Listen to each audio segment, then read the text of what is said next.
गरुड़ पुराण हिंदू धर्म का एक महत्वपूर्ण ग्रंथ है, जिसमें मृत्यु के बाद की यात्रा और यमराज तथा उनके दूतों का विस्तृत वर्णन मिलता है।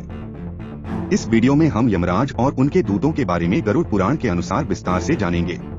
यमराज का परिचय। गरुड़ पुराण के अनुसार यमराज मृत्यु के देवता हैं, जिन्हें धर्मराज भी कहा जाता है। उनका कार्य संसार के सभी जीवों के कर्मों का न्याय करना और उनके आधार पर उन्हें स्वर्ग या नरक में भेजना है। यमराज धर्म और न्याय के प्रतीक माने जाते हैं और उनके निर्णय निष्पक्ष और न्यायपूर्ण होते हैं। यमराज का स्वरूप भयंकर और प्रभावशाली होता है। उनका शरीर काले रंग का होता है, वे काले वस्त्र धारण करते हैं और उनका मुखमंडल अत्यंत गंभीर होता है। यमराज के पास एक विशाल सिंहासन होता है, जिस पर वे विराजमान रहते हैं।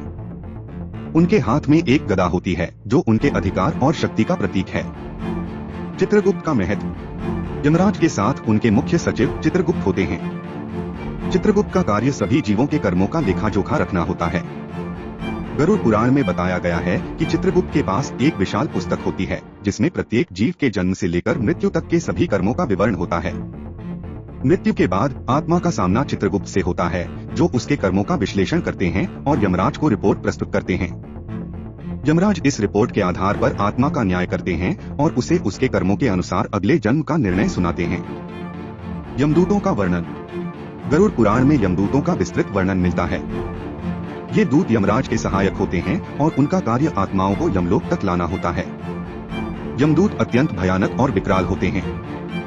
उनका शरीर काले रंग का होता है और उनकी आंखें लाल होती हैं। वे भयंकर हथियार धारण करते हैं, जो उनकी शक्ति और अधिकार का प्रतीक हैं। यमदूतों का कार्य बहुत ही महत्वपूर्ण और कठिन होता है। मृत्यु के समय ये दूत आत्मा को शरीर से निकालकर यमलोक की यात्रा पर ले जाते हैं। इस यात्रा के दौरान आत्मा को विभिन्न योनियों और स्थानों से गुजरना पड़ता है, जो बहुत ही कठिन और कष्टदायक होती है। यमदूत आत्मा को यमलोक तक सुरक्षित पहुंचाने का कार्य करते हैं। यमदूतों का कार्य और महत्व। यमदूत आत्मा को यमलोक तक पहुंचाने के साथ साथ उसकी यात्रा के दौरान मार्गदर्शन भी करते हैं। वे आत्मा को उसके कर्मों का स्मरण कराते हैं और उसे अपने जीवन के सभी अच्छे और बुरे कर्मों का आभास होता है। यमदूत आत्मा को इस यात्रा के दौरान सुरक्षा और मार्गदर्शन प्रदान करते हैं, ताकि वह यमलोक तक सुरक्षित पहुंच सके। यमदूत आत्मा को उसके कर्मों के अनुसार न्यायालय तक ले जाते हैं, जहां चित्रगुप्त और यमराज उसका न्याय करते हैं। यमदूतों का कार्य अत्यंत महत्वपूर्ण है, क्योंकि वे आत्मा को उसके अगले जीवन के लिए तैयार करते हैं और उसे सही मार्ग पर ले जाते हैं। निष्कर्ष।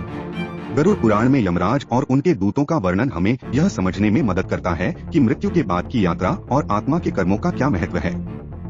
यमराज और यमदूत हमें यह सिखाते हैं कि हमारे कर्म हमारे जीवन और मृत्यु के बाद के जीवन को कैसे प्रभावित करते हैं। यह हमें हमारे जीवन को सही मार्ग पर चलने और पुण्य कर्म करने की प्रेरणा देता है। आशा है कि आपको यमराज और उनके दूतों का यह वर्णन रोचक और ज्ञानवर्धक लगा होगा। अगर आपको यह वीडियो पसंद आया हो तो कृपया लाइक और सब्सक्राइब करें और अपने दोस्तों के साथ साझा करें।